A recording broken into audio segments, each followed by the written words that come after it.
is really under the spotlight right now because we're all in this together as humans, and how people are responding in terms of stepping up and volunteering and seeking the help and seeking the knowledge to help is quite inspiring. Yeah, indeed, and we're definitely looking at that as well. And actually, interestingly enough, as well, we've had a lot of, or Save the Children has had quite a lot of discussions with the NHS here to see how we can actually take what we've learned in working in difficult settings and how can we actually relate back to those volunteers, to those NHS leaders who may not have had the opportunity to actually see or have to deal with such a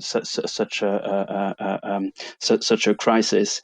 So it's seeing how we can utilize what we've been doing elsewhere, bringing it back here and helping them. And we're looking at working with the NHS indeed, and in a sort of similar concept, which is we're all humanitarians, we're all working together to support each other.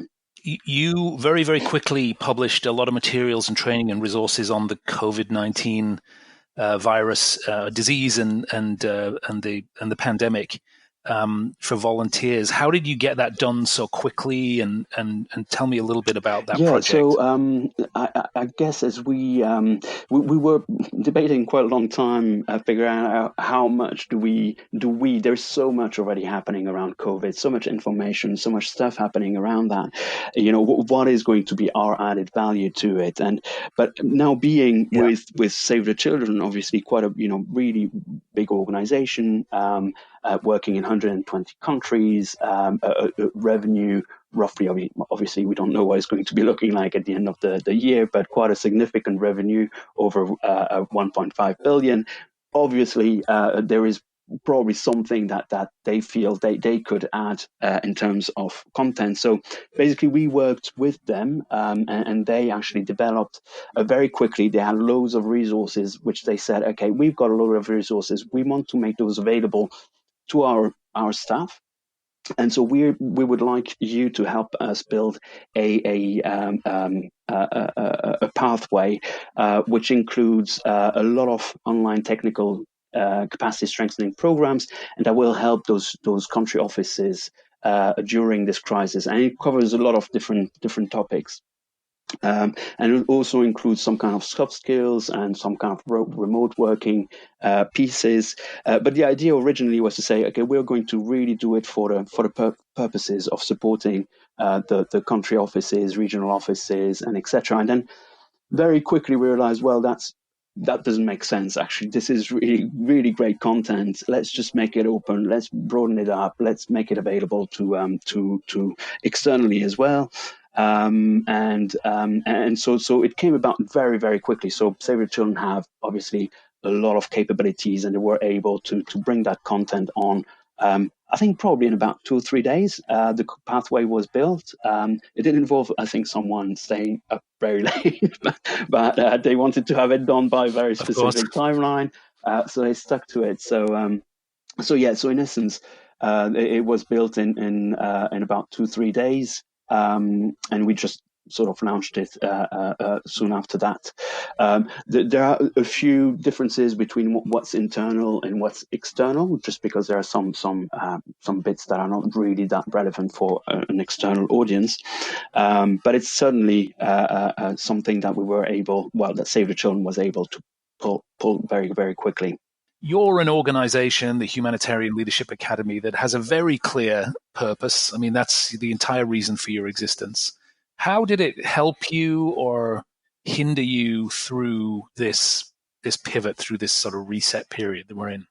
I think what it did is actually it reinforced the purpose that we have, and actually it helped us say, well, you know what, we were on the right track before, and we continue to be on the right track. Our mission is to help prepare local individuals and local organizations to be better able to prepare for and respond to disasters.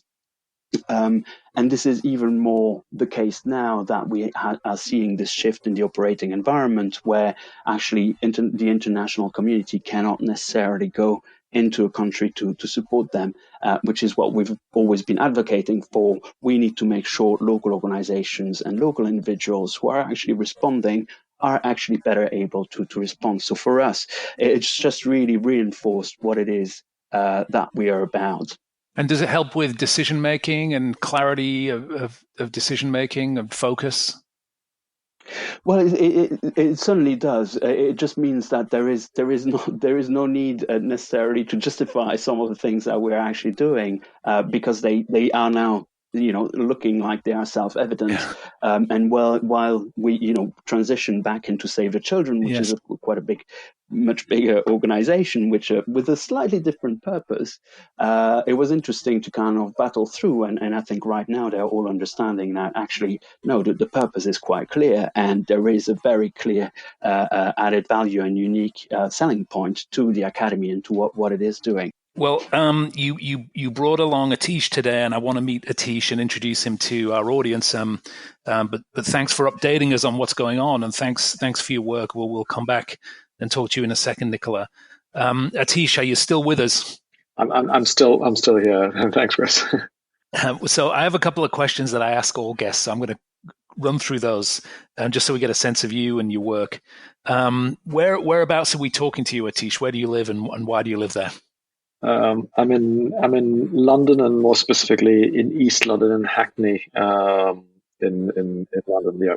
Great. And what is your job title? And what do you do on a typical day?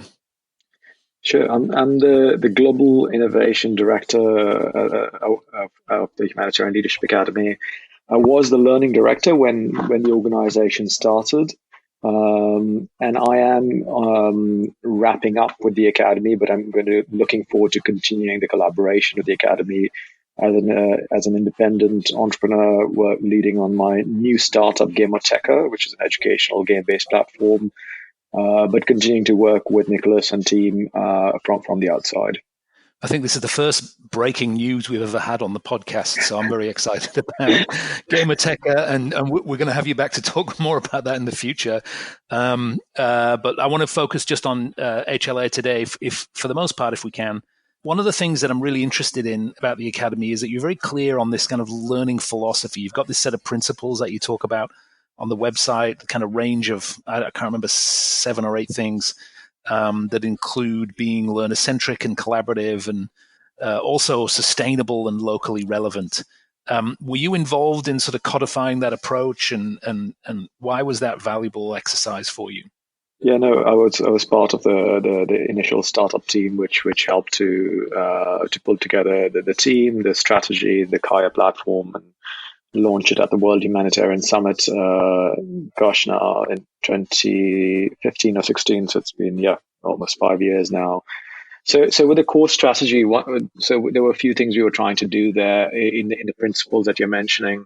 So when the Academy came about, there were existing training providers in the market. So there were organizations like Radar and Lingos, who you work quite a bit with as well. But we want to communicate very clearly what our value add to the sector was going to be, and that we were positioning ourselves as a platform in the broadest possible sense, not just a digital platform, which we've seen come to life through Kaya, but also a global network of connection between local learning providers and local need where there is need for training. And it's around sort of that concept of the platform that we came up with these principles of being user-centric, that too often the learning that is created is disseminated and pushed down, but it's not coming from the users, from the learners' needs. Particularly if you look at localization, do we really understand what the learning needs are there? We were very keen to sort of focus on openness of educational resources of the platform. So we use open source technology. We use Moodle as a technology to build out Kaya. But our philosophy also on building content was, let's aggregate first and build last. So let's bring what good content already exists in the sector, and then only build to where there are gaps. So those are some of those key principles. And obviously there are some other ones around innovation and scale. So we've clearly achieved some scale over the last few years through numbers that Nicolas shared. but also being innovative. And I'm sure I'll talk to you about that in your upcoming questions. One of the reasons for doing this original series of podcasts with people in the sector was to try and understand what the private sector can learn from the work that you and your colleagues in this sector have been doing. And I love the user centricity, and I love this principle of being sort of the people who you're trying to serve know best what they need. It's a really interesting principle that's sort of like, I think, flowing through the whole humanitarian sector, this idea of localization and building local capacity. And I think it's a really important lesson for people in the private sector who are doing learning and education is to think through those principles. So I like those a lot. Your job is innovator, and how do you? I'm sort of interested in how you approach innovation. Do you have a specific methodology, and how do you balance sort of experimentation with the day-to-day work of landing the mission? Yeah, sure. And just to add sort of on my background as well. So if talking on a Friday afternoon, sort of my background is also sort of three parts in a cocktail. So I do have sort of background in the private sector, particularly in technology, and then in education and adult learning, and then the humanitarian sector. So I do sort of see that perspective from the humanitarian perspective and then the education piece and learning, but also from the private sector and how the approaches that the private sector takes in terms of approaching various new methodologies and innovation, etc. So in terms of innovation, we focused our innovation strategy in three areas.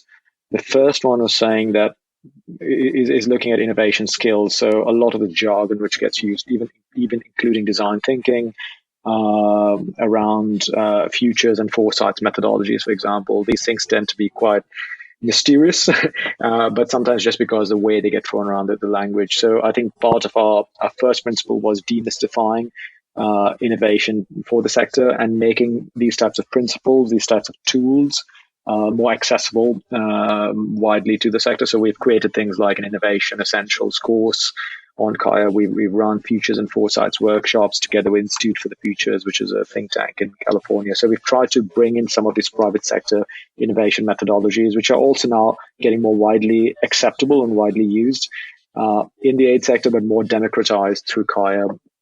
So that was the first piece around tools. The second one was saying, we've got a great platform, Kaya. We are pushing out great online learning, but how can we continue to look at what are the big emerging educational trends happening outside of our aid sector bubble? So what are the trends around virtual reality, around game-based learning, around artificial intelligence in education, and what can we learn from those? What types of methodologies, technologies have worked, have proven evidence and effectiveness, and which ones of those could potentially work in our context. And so that's the other piece we've been looking at is scanning and then experimenting gradually, and then for the successful ones and scaling those through Kaya.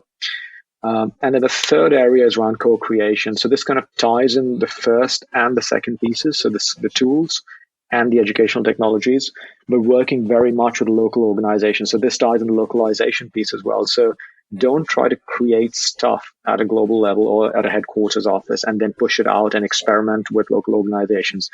Involve local actors by default. So a lot of what I'm quite proud of over the last couple of years is that a lot of the innovations we've created, we've worked with organizations like Quicksand in India, with tech tribes in Jordan, Rabbleworks in East Africa. So we're trying to work with very much local organizations and co-create based on the needs that are in a specific region, emergency, etc., and then use those educational technologies and approaches to create innovative learning that is relevant to the country, to the region, and then scale through Kaya.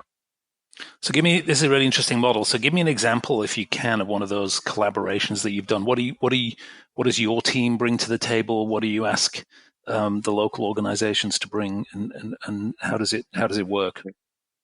Sure. So we've done these through a series of what we call learning hackathons. So we've run these in Kenya, in the Philippines, in Bangladesh, in Jordan. So I'll give you an example of the one we ran in Jordan together in partnership with the Crown Prince Foundation there. and a local partner called Tech Tribes, which is like a local innovation technology agency, but which works mainly in social impact as well. So they